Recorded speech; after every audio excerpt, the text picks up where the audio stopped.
दा मैयानि जिथु जाथाय आं बेखौ गुरैहै खावलायगोन आं सोरखौबा समालोचना खालामनो थाखाय आं लुबैयाखै जे जायफ्रा बुंदों आंखौ इउपिपिएल दोलोआवहाय जगदान खालामगोन जायानो बुंदों बिथाङानो क्लियारिफिकेसन होथों बबेनिफ्राय मा मोननानै बिथाङा माने बे इउपिपिएल दोलोआव हाबगोन होननानै बुंदों जे बे बिजोंनि गेजेरजों आं बेखौनो क्लियारिफिकेसन होनो नागिरदों मैया अबे मिटिङाव माब्रै बबेनिफ्राय मा मेसेज मोननानै आंनि थाखाय मोनसे मेसेज होदों जे आङो 15-16 नैबे फेब्रुवारि दानाव इउपिपिएल दोलोआव जइन जागोन होननानै बुंदों जोंनि मानगोनां बारग' डेपुटि चिफ खाम्फा बरगयारी बिथाङा बिथांजोंथ' आं बे बेलायावहाय जेबो डिटेल्स आं जेबो रायज्लायनाय जायाखै बिथाङा आंनाव मोनसे समावहाय फन हरदोंमोन आरो सोंदोंमोन नोंनिफ्राय मा बे खोथाखौ बिथाङा बुंदोंमोन आं दासिमबो क्लियार जायाखै बे खोथाखौ बिनि सिगाङावहाय आं बुंनायमोन बेबायदि बुंहरसेयावबो बिथाङा मैया जे मा खोथा लानानै बिथाङा आंनि सोमोन्दै बिथाङा इउपिपिएल दोलोआवहाय जइन जागोन होननानै बुंदों बेखौ आं माने क्लियारिफिकेसन आंनिफ्राय होनो सानदों जे बेवहाय जेबो भित्ति गैया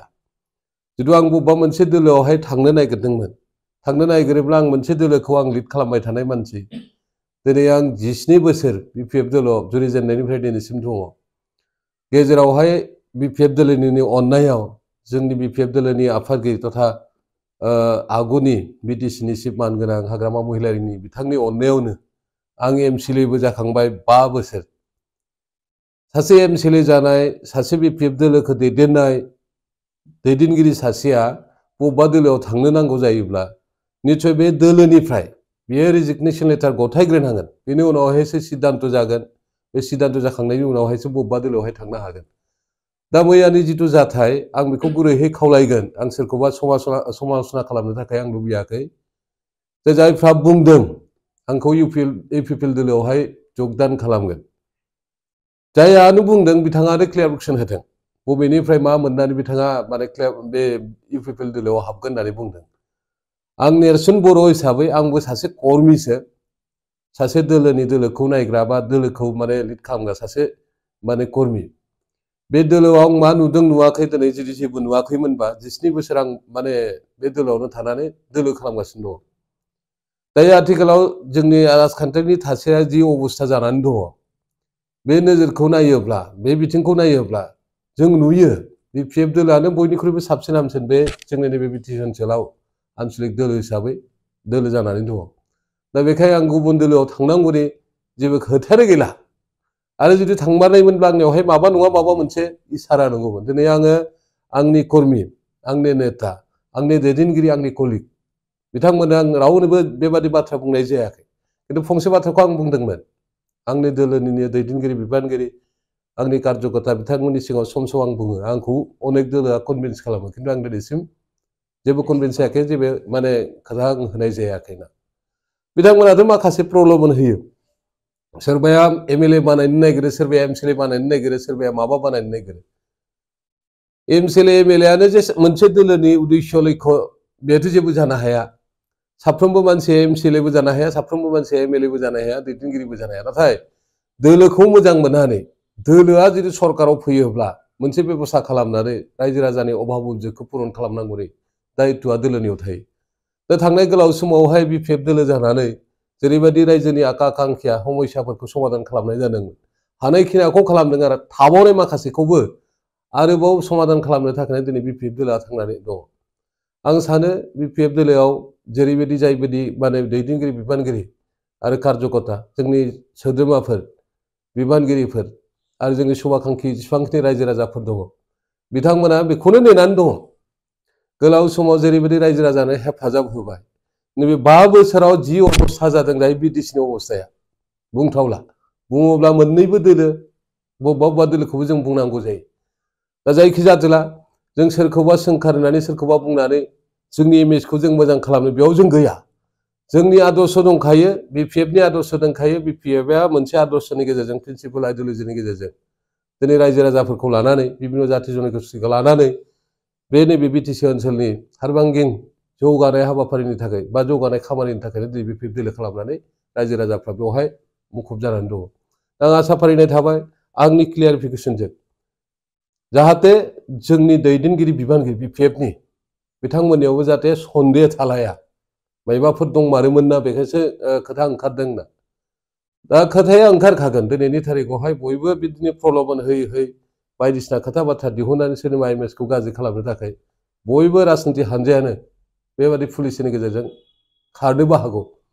नाथाय बिपिएफ दोलोआ दिनै स्ट्रिक्ट दिनै जों गावबो गसंथानानै बुंनो हायो फैबाय थानाय समाव बिपिएफ सरकारानो जागोन बिपिएफ दोलोनिफ्रायनो सरकार जागोनखौ जों मिथिसेयावबो जों जे दिनै आरो गुबुन दोलोआव थांनांगौ बेनि मा खोथा थाबावनो दा बेखायनो आं मैयानि जा जिथु जाथाय बेखौ आनफर्चुनेट होननानै बुंदों आरो जाय मानसिया बुंदों दिनै आंनि मुङानो गैया आंनि मुंखौनो खारिनो हायाखै दुखुनांथाव बाथ्रा आं एक्सएमसिब्ला आंथ' नेरसोन बसुमतारी नङा आं नेरसोन बर'सो मैया जा जिथु आंखौ क्लियारिफिकेसन होदों बिथांमोननिफ्राय बियो नंखाय जोंनि दोलोनि सोद्रोमा जोंनि दोलोनि दैदेनगिरि जोंनि दोलोनि जाय माने सुबुंफ्रा जोंनि बिपिएफ दोलोखौ मोजां मोनो रायजो राजा मानोनाथ' रायजो राजा बिथांमोनखौ आं गुरैयै खावलायबाय आंनि सायाव जेबो सन्देह थानाङा आं फैबाय थानाय समावहाय बिपिएफ जानानै दैदेनलांगोन बिपिएफ जानानै खामानि मावलांगोन आरो बिपिएफनि थाखायनो आं खामानि मावगोन जाहाथे फार्दार सोरबा सासे माने दैदेनगिरियाबो गुबुन गुबुन दैदेनगिरियाबो जाहाथे बुङा आं बेखौ क्लियारिफिकेसन होनानै नैबे सुंथाब माने बे बिटिनि गेजेरजों फोसावनाय जाबाय गोजोनथों बेखौनोथ' आं बुंबाय खिन्थु आं खाम्फानि थाखाय आं जेबो बाथ्रा बुंनो नागिरा बिथाङा मा साननानै आंखौ बुंदों बे बिनिसो बाथ्रा खिन्थु आं बिथांजों बेबायदि सोमोन्दो लाखिनानै खामानि मावाखैबो आरो ओमफ्राय नैबे माने बेलायावहाय मावनायबो नङा बिथाङा दोलो नागारदों मा उद्देश्यखौ लानानै नागारदों गुबुननि माने उद्देश्यफोरखौ आं मिथिया बिथाङा निस्सय माबा मोनसे उद्देश्य लानानै खालामनोबो जानो हागौ बा नङाबा गाव गावनि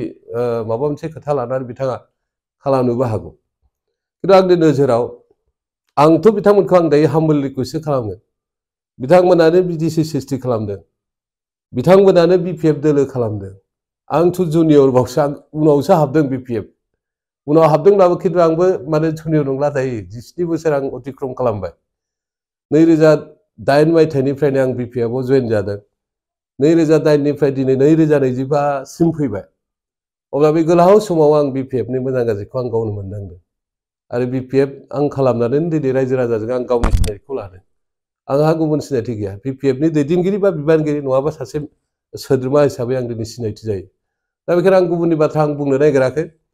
दा बिथांखौ आं गुरैयै खावलायगोनसो हायोब्ला जोंनि दोलोआव गिदिंनानै फैफिन आरो बिथांजों लोगोसे जेसेबांखि दैदेनगिरि बिबानगिरि दं बिथांमोनाबो बिपिएफ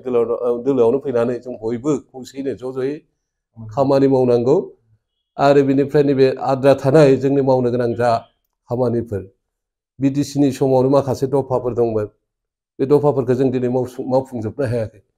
बिडिसिनि दहाय लानानै बिटिआर जादोंब्ला बिटिआरखौबो जोंनो नांगौ थिगैनो दं बिटिआर जानायावबो जा बुंनांगौ बाथ्रा गैया बेयाव जा दफाफोर दङ